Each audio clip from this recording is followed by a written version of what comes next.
దోసకాయ పప్పు ఎలా తయారు చేసుకోవాలో చూసేద్దాం రండి. ముందుగా కడిగి పెట్టుకున్న కందిపప్పు, కట్ చేసి పెట్టుకున్న దోసకాయ ముక్కలు వేసుకోవాలి. అందులో మీకు తగినన్ని పచ్చిమిరపకాయలు వేసుకోండి. కారం ఎక్కువ తింటే ఎక్కువ, లేకపోతే తక్కువ వేసుకోండి. నేనైతే 4 వేసుకున్నాను. తర్వాత కొంచెం ఉప్పు వేసుకోండి. తర్వాత కట్ చేసి పెట్టుకున్న ఆనియన్స్, తర్వాత కొంచెం పసుపు. పప్పు బాగా ఉడకడం కోసం అని చెప్పేసి 1 స్పూన్ ఆయిల్ వేసుకున్నానండి.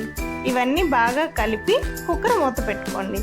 మూత పెట్టుకున్న తర్వాత 5 విజిల్స్ పెట్టుకోండి. నేనైతే కందిపప్పు ఉడకడానికి 5 విజిల్స్ పెడతాను. 5 విజిల్స్ అయిన తర్వాత కుక్కర్ ఓపెన్ చేశాను. చూడండి, పప్పు బాగా ఉడికిపోయింది. ఇప్పుడు కొంచెం కొత్తిమీర వేసుకొని వేడిగా ఉన్నప్పుడు వేసుకుంటే బాగుంటుంది. తర్వాత పోపు వేసుకోవడం కోసమని కొంచెం నెయ్యి వేసుకున్నాను. అందులో జీలకర్ర, ఆవాలు, పోపు దినుసులు వేసుకోవాలి. రెడ్ చిల్లీ, వెల్లుల్లి, కరివేపాకు. పోపు బాగా ఏగిపోయిన తర్వాత తీసుకొని పప్పులో వేసేయండి. పప్పులో వేసిన తర్వాత ఒక్క ఉడుకు వస్తే బాగుంటుంది. మొత్తం కలిపి కొంచెం వేడి చేయాలి. అప్పుడు ఆ ఫ్లేవర్స్ అన్నీ అందులో దిగుతాయి. అంతేనండి, సింపుల్. పప్పు చూడండి ఎంత బాగుందో.